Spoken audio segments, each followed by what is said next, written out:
Hey everybody, it's Sam with Wrestling Overtime, and we are doing rants, raves, and reviews of WWE Raw on May 25th of 2020. And it started off with a Memorial Day tribute, and I want to take the time to thank all of you soldiers, past and present, for their services.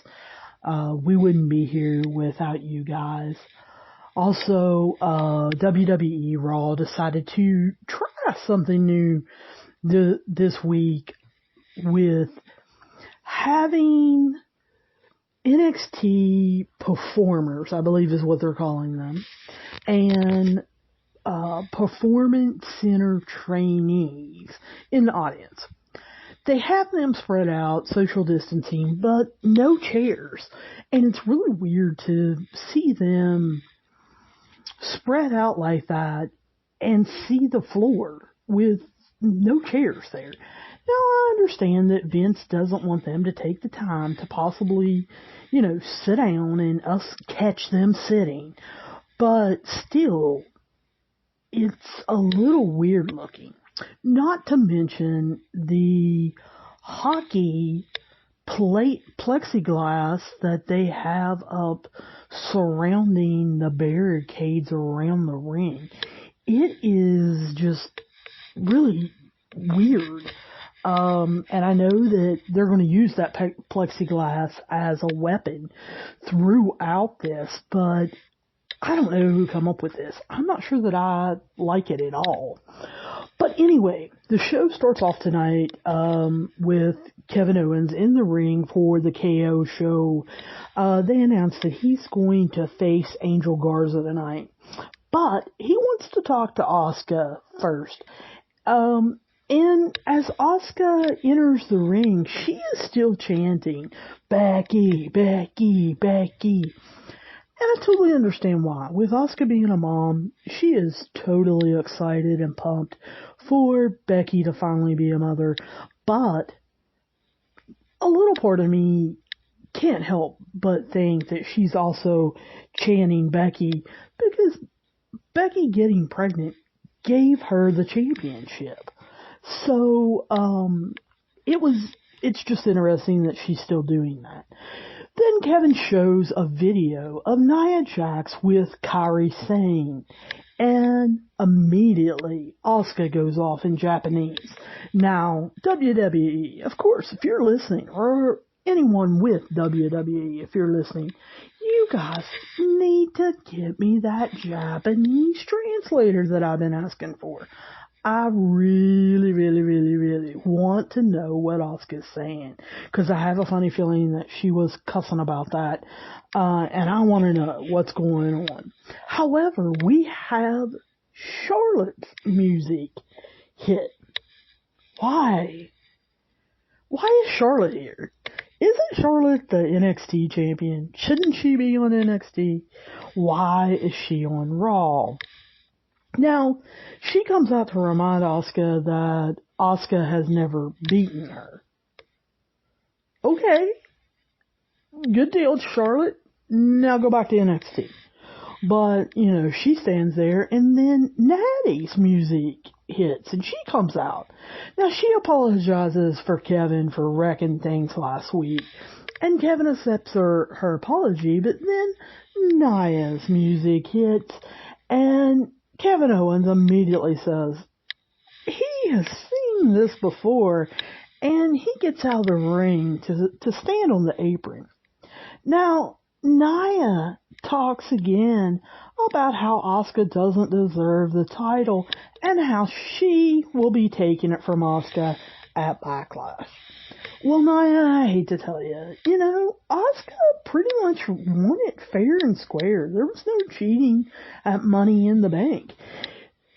Nia, you could have got your butt up on the roof, up the ladder faster than Asuka. You would be the champion. So she took that fair and square. You need to quit your whining. However, I was laughing myself. I about fell off the couch when Kevin Owens tells Asuka Now don't hit Nia in the face. So what does Asuka do? She does her spinning back fist and plows Nia right in the face. And I absolutely loved it. However, until they pan the camera over and Natty and Charlotte start brawling. Why are they brawling? Did they have a fight on Twitter that I don't know about? Why did they all of a sudden start fighting? Those two are fighting, so we're gonna fight? Is that what they were thinking? I mean, I have no clue. But Nia slides and backs out of the ring as Asuka is yelling at her in Japanese, and we see Natty and Charlotte in the floor. Now, what are they doing in the floor? And Asuka and Nia are standing up and they're just fine. Weird things going on in WWE land now, just weird. So we immediately get a interview with Apollo Crews. Kayla Braxton asks if he's ready to face Andrade. Well, Kayla, could you ask a more stupid question? I mean, yes, he's ready to face Andrade.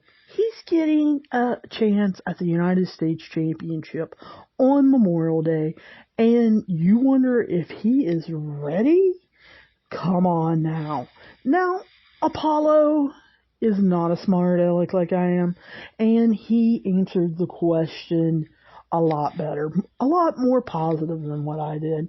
He says tonight is the greatest night of his career because he is becoming the United States champion. Well, good luck with that, Apollo. As we come back from commercial, we see Andrade come out with Zelina Vega, and he is taking on, of course, Apollo Crews for the United States Championship.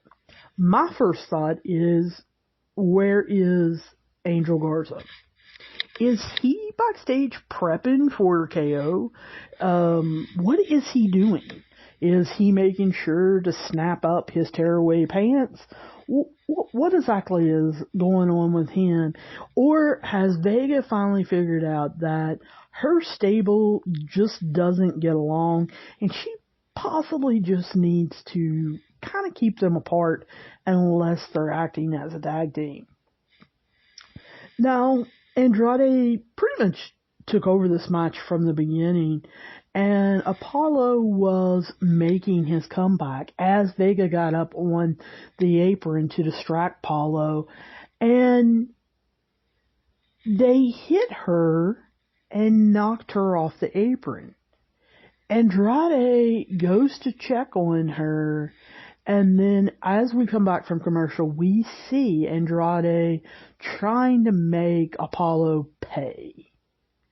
Now, as he's doing that, we, of course, get Kayla backstage interviewing Angel Garza, who is watching the match on TV, and he is flirting with her, as always. So we found out basically where Angel Garza was. He's watching TV and flirting. Yeah, Vega, you need to get control of your stable. But let me tell you guys, if you didn't watch this match, you do need to look up the highlight at the very end of Apollo Crews, because he does awesome. He ends up hitting a military press, then goes into a standing moonsault, and then hits a standing shooting star press for the win. Yes, I am so glad Apollo got the win and we are done with Andrade. He has done nothing with this belt. Nothing. Well, I mean, I guess if you count that he got suspended for violating the wellness policy and took the belt off TV for 30 days, I mean, I guess you could call that an accomplishment.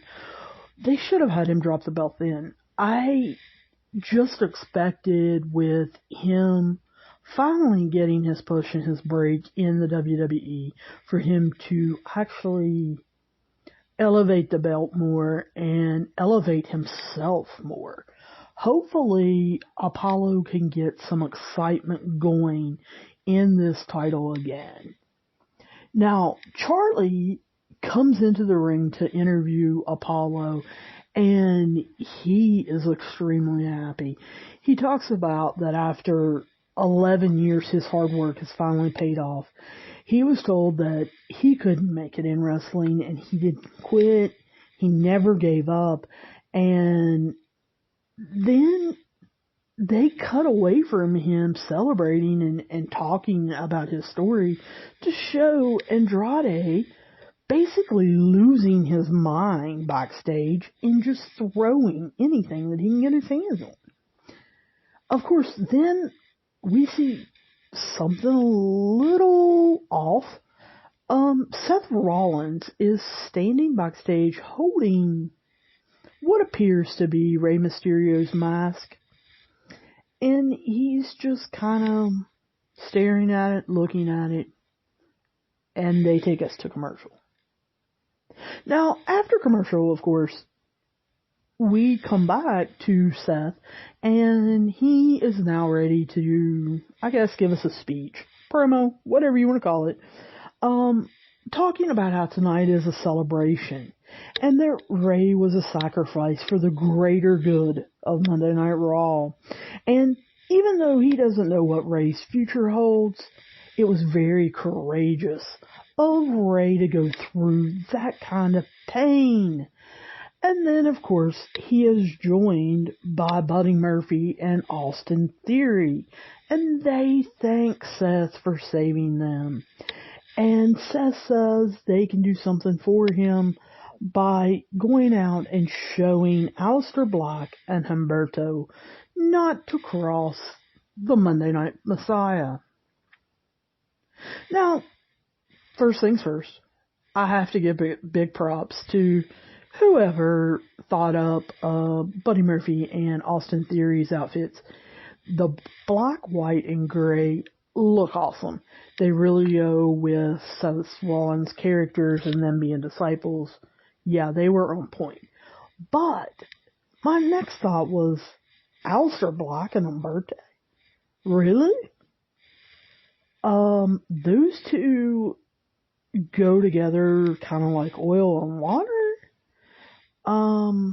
I really can picture Humberto coming out and being his normal, perky, annoying, dimpled self, and Aleister Black just turning and giving him the black mass and putting him in the ground, basically. I mean, I understand why WWE put them together as far as Humberto, big hero, looks up to Rey Mysterio, and of course, Aleister Black was his tag team partner when he got hurt. But these two together, yeah, I know during this match what I'm going to be doing is, go Aleister Black, go, go, go. Oh, man, Humberto's in. I hope he loses, and I'm going to be going back and forth on this, and it's just going to be a mess. But anyway, they flash over to Charlie interviewing Charlotte Flair, who says she is the measuring stick, and no one else compares. Well, Charlotte, I agree. No one else does compare to you because Vince will not allow them. He is giving you every opportunity that he can to be the greatest woman on the planet, and still, I'm sorry, as many of you who have listened to episodes know, I think Tessa Blanchard is better than you. But anyway, if you haven't saw this clip, go to WWE's YouTube or just YouTube in general. You need to watch this. It is hilarious. I nominate Asuka for WWE Superstar of the Year because everything she's done since January, to me, has been right on point as far as her working every show she can, her starting off in Japanese, her doing commentary, her grunting, her dancing, her doing her hands, her making fun of everybody. But this takes the cake. As far as I can tell, Charlotte, as she says, no one else compares to her. You have to see this. Asuka goes dancing in front of her, doing her little dance, and then turns her head and says, "Red is not your color," and keeps dancing out of the camera frame. It is hilarious because red, of course, is the SmackDown title belt. And her telling Charlotte, look, it's not your collar, and continuing, it was magical. Of course, then we get the Iconics coming out to the ring. For those of you who don't remember, the Iconics took on Alexa Bliss and Nikki Cross last week, and Peyton Royce snapped, basically, and got them disqualified. Billy Ray ended up slapping her. And we were a little unsure whether they were going to cause a breakup or whether they were going to end up making up. What exactly was going to happen? So Peyton Royce starts off apologizing for costing them the match last week.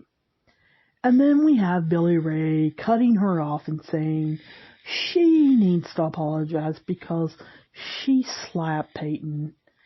And then they tell us they have been friends for life. They signed their contracts together. They won the titles together. And they never got to defend them together. Well, this, of course, causes Alexa Bliss and Nikki Cross to come out and say, look, you have had many chances to win these titles back, and you have always failed. And then Nikki Cross, who has a mic this week, yes, we finally get to hear from her, talks about how she left Glasgow, Scotland, with nothing in her pocket, no friends, and that she made it. Alexa offered her a hand when she was an outcast, and she had to prove to Alexa what friendship really was. Of course, the Iconics have to attack them for that because they've said it way better than what the Iconics did, and they end up beating Alexa out of the ring, and then they do the inverted magic killer on Nikki Cross, and then they pick up the titles and do their pose with them. So, that's always perfect. So I really think they are setting up the Iconics to win their belts back, and give them another chance since they've been gone in Australia, hopefully getting somewhat better. Then we see Lana go up to MVP backstage. MVP ends up ignoring her until she says, "We need to talk." MVP laughs at Lana and says, "No, we don't." And they go to commercial. Now, all through commercial, I'm thinking, please, please, please give us crazy, evil Lana. That's who I want. I want the crazy, evil Lana that was back in December, January, part of February. I want her to be ruthless. I want her to do some crazy things. I want her to plot and plan MVP's demise. I want her to take over Bobby Lashley's mind control that MVP has done. I want her to get him back. So after commercial, we see MVP in the ring, and he starts the VIP lounge. What? Why? Why are we having the VIP lounge? I thought MVP was a manager. Is he not a manager? Is he not the manager now of Bobby Lashley or the friend, or I don't know what he is, but I want him out of the ring. But anyway, he welcomes all the NXT performers. I guess he's recruiting now, or I don't know. But anyway, he introduces the WWE champion. But then he says, the gonna be former WWE champion, Drew McIntyre. And of course, McIntyre comes out in street clothes and begins throwing all of the VIP lounge's furniture around and basically looking for Bobby Lashley. He looks at MVP and is like, "Where's Lashley?" Now, MVP reassures him that he doesn't need to worry about a sneak attack. He says the full Nelson won't happen until Backlash. And then MVP reminds Drew about how he wanted to help him, but that Drew turned him down. Now, Bobby Lashley didn't, and he has a title shot. Well, Drew wants to remind MVP that it took him 19 years to get a title shot, and that it just happened to be in WrestleMania 36. It took him 5 minutes to beat Brock Lesnar, and that he doesn't need anyone to think or talk for him.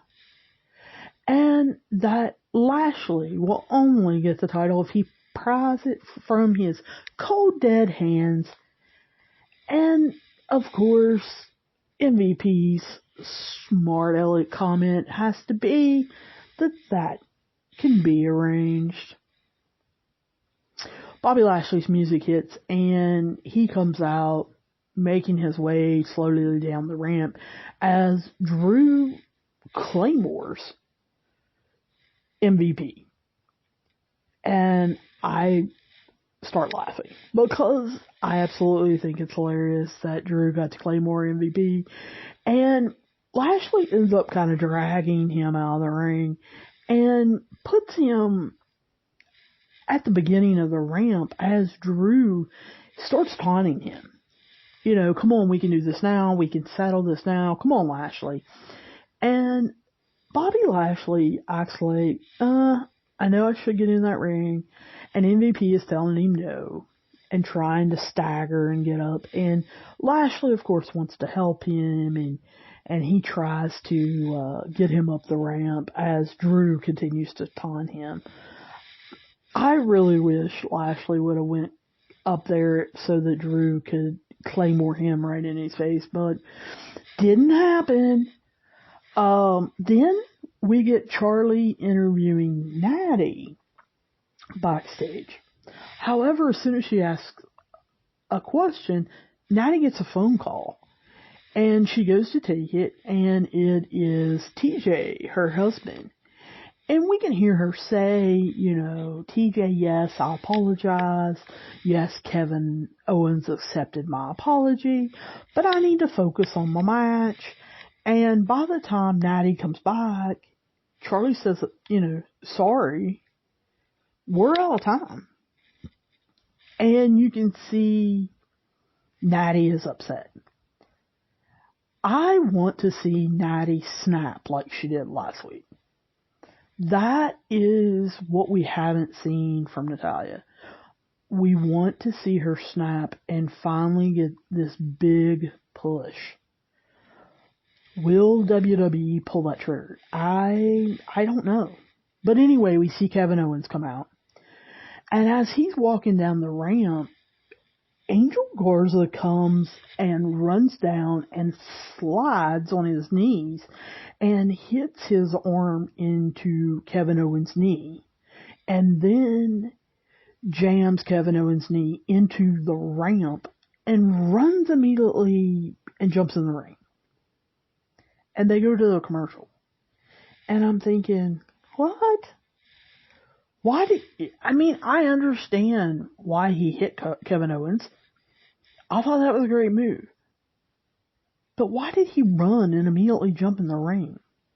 He looked stupid.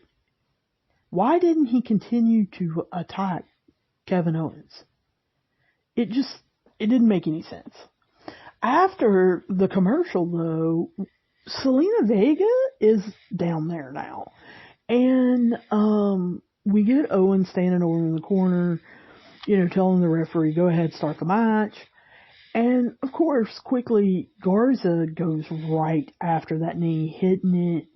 Garza ends up standing on it. Kevin Owens tries to make a comeback and hits a DDT, and then he tries to do a cannonball, but hits his mat as his knee kind of gives out. It was a pretty good back and forth match with Garza ending up hitting the wing clipper for the win. And then, Garza continued to attack KO. But where is this going? Is this going to be the next program, or was this to give Kevin Owens an injury so that he could take some time off? Where is this going? Because they just gave Kevin Owens a WrestleMania moment. He defeated the Monday Night Messiah at WrestleMania 36. And within 6 weeks, they have him losing to Angel Garza. This has to be going somewhere. What are they doing? Or did someone just think, hey, let's hurt Kevin Owens and we'll figure it out next week? What exactly is going on? Speaking of what is going on, we're getting the Street Profits and the Viking Raiders playing golf. Sorry, these are the last 4 guys that I think should be playing golf. This makes 0 sense to me. Are they or are they not wrestlers? What is going on? The Street Profits show that they're pretty good at golf, and the Viking Raiders are throwing clubs and getting all upset. Finally, the guy that owns the golf club comes out and says, look, we can't have this happening anymore. So you see them switch to mini golf, where the Viking Raiders end up blasting the ball, and they lose again. Why is this on my TV? What does WWE hope to accomplish from this? This is stupid. I don't even know why we're having this battle, especially between these 2 teams. It makes no sense. None. Then we see Lana. And remember, I'm hoping for the crazy evil Lana. She goes up to MVP and Lashley, who are walking in the back, and she has a bag of ice. She says how sorry she is what that mean Drew did to him, kicking him in the face. And MVP goes off basically on Lana and says, that you think this is all a joke. You think his career is a joke. And that Drew was sending Lashley a message, and now Lashley has to send one back. And they go walking off and leave Lana holding the ice, which she gets mad at. Where is crazy Lana? Why? What is she doing? Have they got something on her? What is going on? So then we get Murphy and Austin Theory versus Aleister Black and Humberto. We get Seth Rollins, obviously at ringside. He is coaching them up.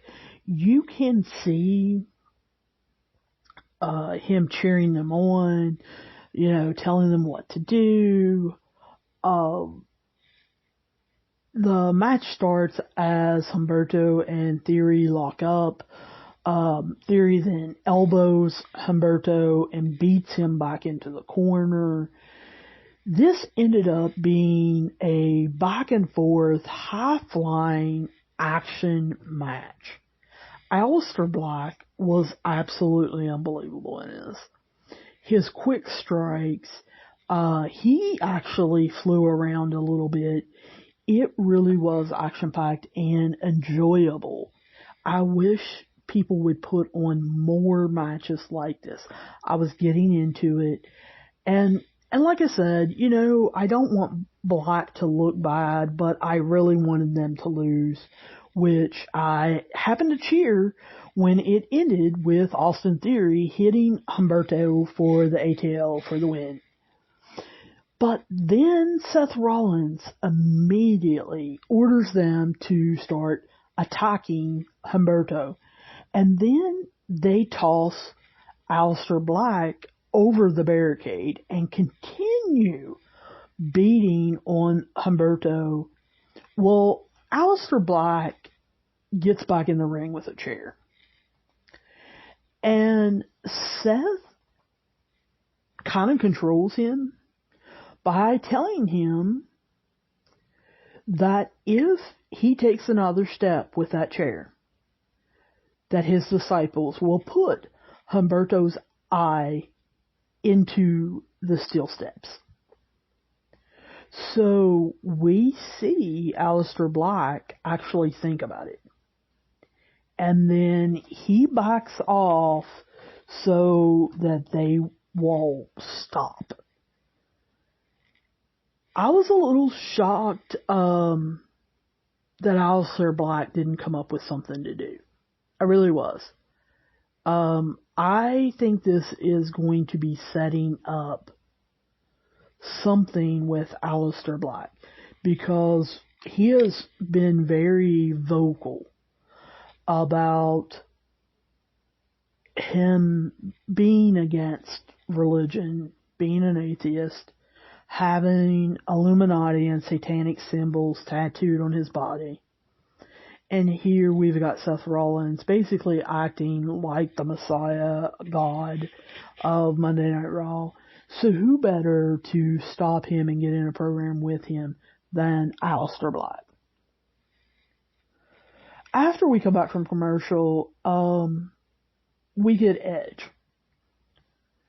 Edge gives us an awesome promo here. I personally think Edge looks like garbage. I feel like his face is really gaunt. His hair doesn't look healthy. His skin doesn't look healthy. His eyes look sunken in.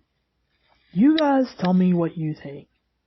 Write me at wrestlingovertime@gmail.com and tell me if you think I'm wrong on that, because I do. I think he looks very unhealthy. But he's sitting backstage and he says, Randy Orton caught him off guard a few weeks ago. And he congratulates Orton for making him doubt himself. When Orton said all of those things about him, not having to lace up his boots and actually get back in the wrestling ring. Edge says that he knows that he has to prove himself, and that he ended up watching the first episode of The Last Ride about The Undertaker. And he saw himself on there talking about when is the time to hang up your boots. And he said Randy doubts his ability, but that if he doesn't want to give up, he's going to have to dig into the depths of his soul to try to be the person that he was, the wrestler that he was. And I really thought this was a good, honest, from the heart promo. And that is one thing that I can give Randy Orton and Edge in this program. their promos, separate and together, have been right on. And they have basically taught a class to future wrestlers on how to go about doing that and how to make it real. Well, then we have Asuka come out. Now, she heads over to the commentary table because she's going to watch the triple threat match. I absolutely love this idea. I think maybe she needs to be there more often because I cannot wait to hear her.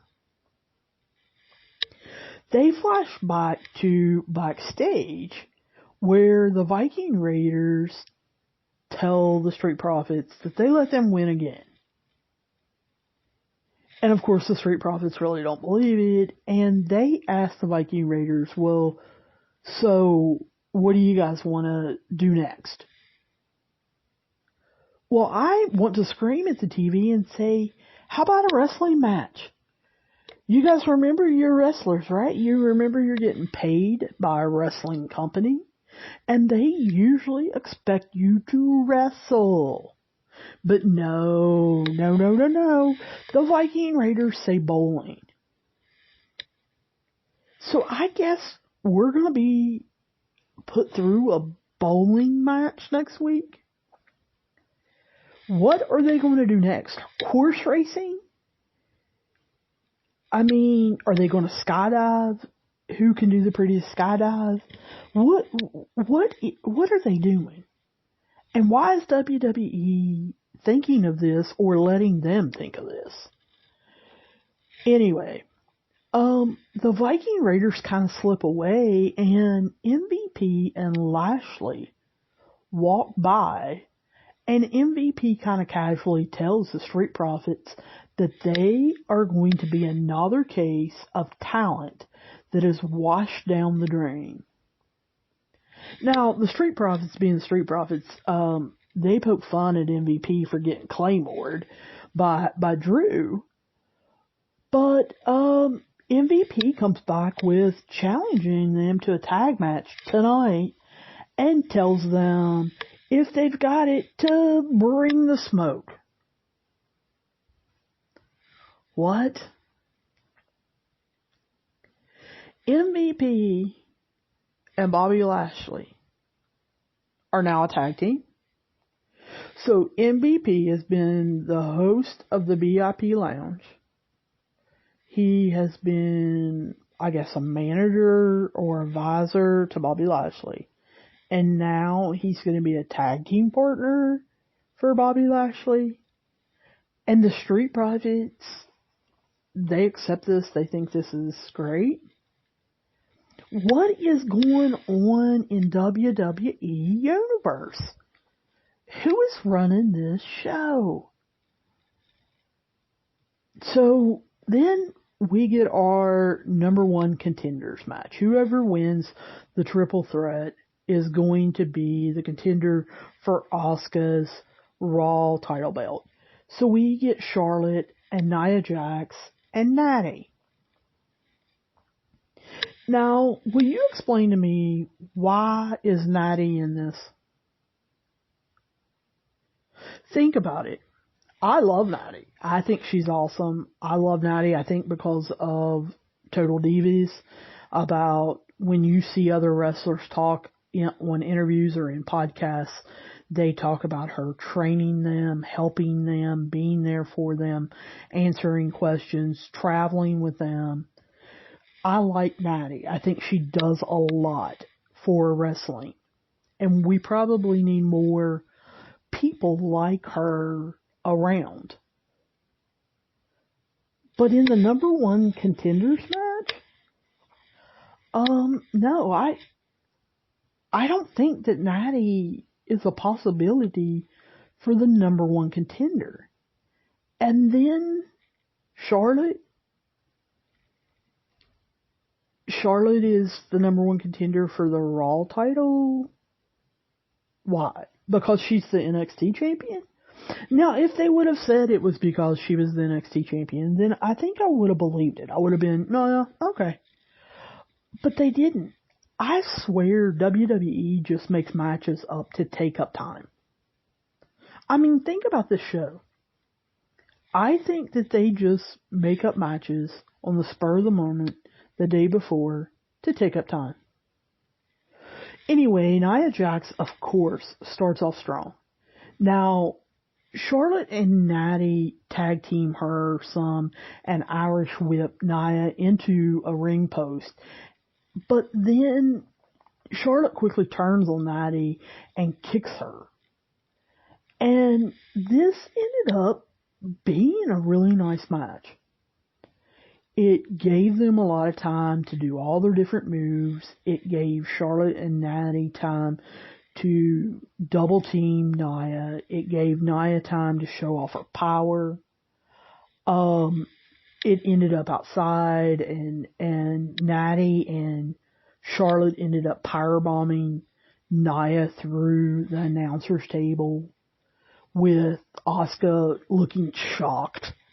You know, Natty then attempted to put the sharpshooter on Nia, and Charlotte pulled her off.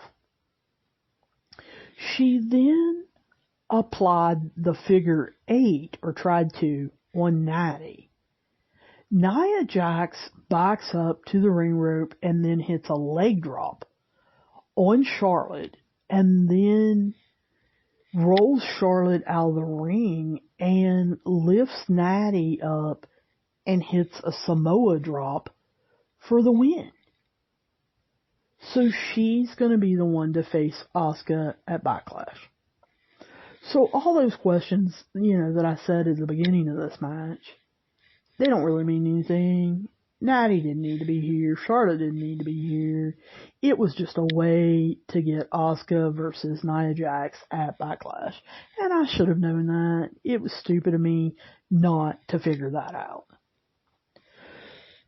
So then we go to backstage and, Drew's got his bag and he's getting ready to leave. And Kayla Braxton says, hey, wait a minute. He said, Kayla, I'm getting ready to leave. I don't really have time for a question. And she said, no, I just wanted to know if you knew that Lashley and MVP were taking on the Street Profits in the main event tonight. And Drew says, no, I didn't. And I think I forgot something back in the locker room.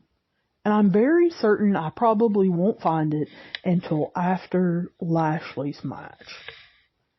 And I think that's wonderful.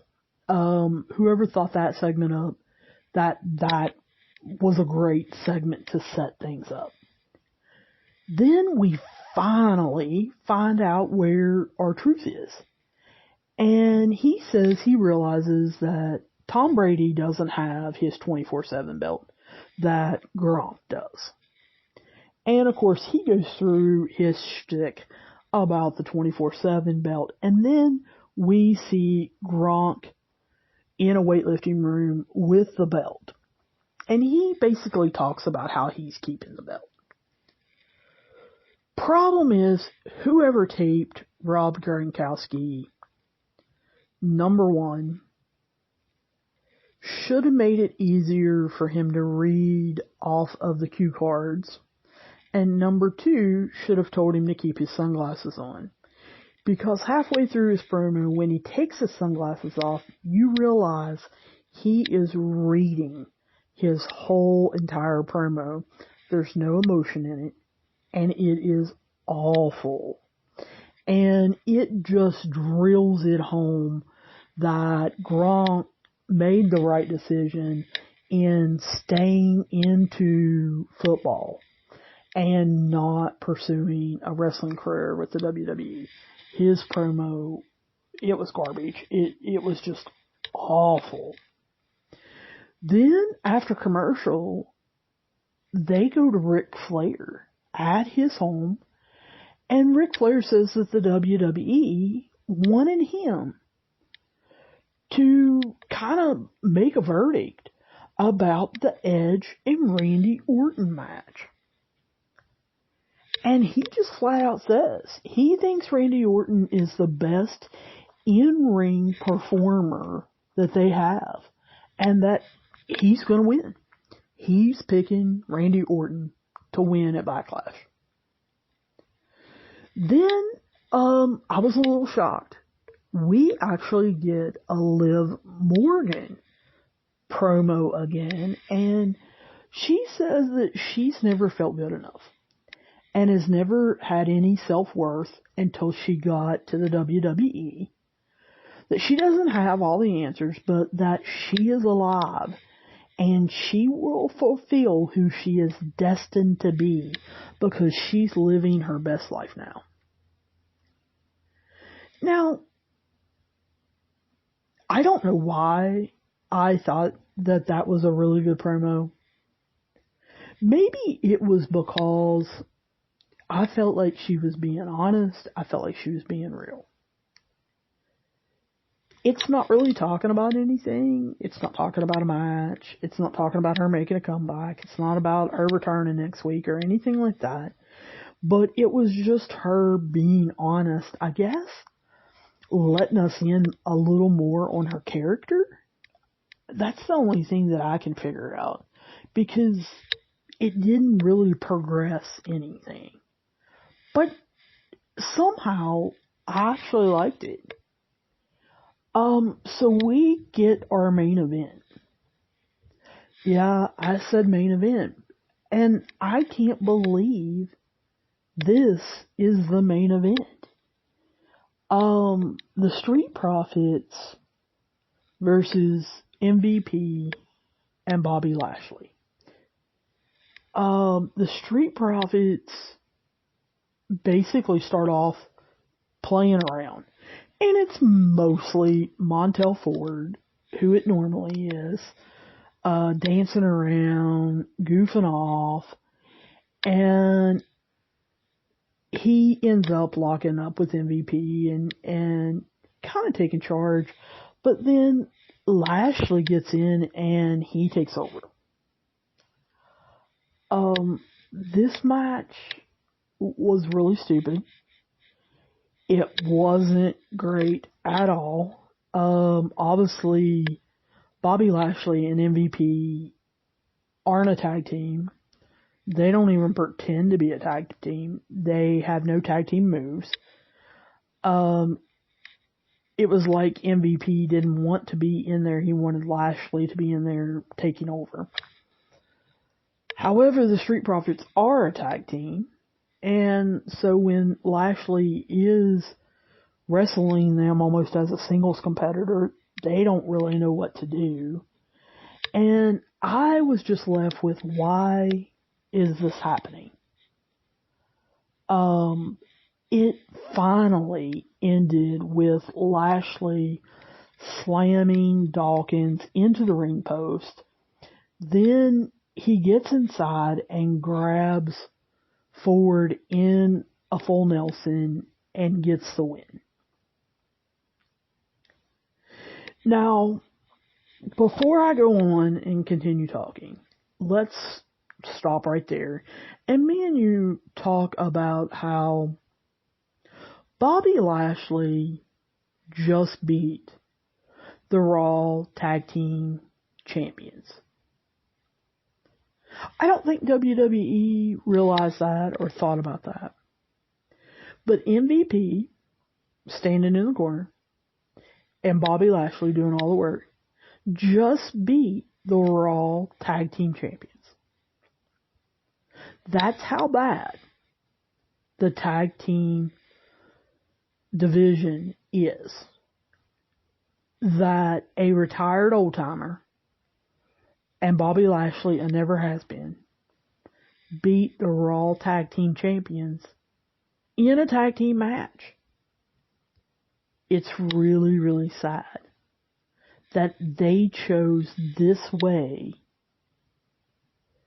to escalate the Bobby Lashley-Drew McIntyre feud. Because what happened was Lashley refused to let go of the full Nelson. So Drew McIntyre had to come out. He gives Lashley a Glasgow kiss and then knocks him out of the ring. He throws him into the barricade, and there are not enough refs to come in the ring, so backstage ends up sending some NXT guys. They run into the ring to try to pull Drew off, and Drew starts giving them headbutts, the Glasgow kiss. So Lashley ends up spearing him, and TV goes off the air. They end the program tonight as both are trying to be restrained by these NXT guys, and they are reaching out to each other.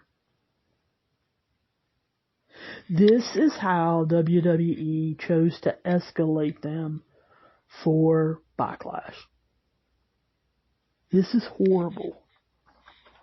Horrible. We have our tag team champions looking like garbage and losing to two people that they never should have lost to. And then we have Drew McIntyre come out and we go off the air with kind of them being pulled apart. It's ridiculous. I don't know at this point in time. Their ratings are dropping. They're losing people like, water coming out of a bucket. And I don't know at this point if they can get people back. Now, I know WWE keeps blaming it on the pandemic, and they keep saying, once it's over and we get, crowds back in, that everything will change. But will it? I mean, honestly, will it? Can they get fans to come back? I don't know. I don't know with it being this bad if they actually can. Do you think they can? Write me at wrestlingovertime@gmail.com or hit me up on Twitter or on the Facebook page and let me know if you think they can. Because I'm honestly not sure that they can. I don't know. Anyway, here I am. I'm working overtime for you to bring you what you want, and I will talk to you soon.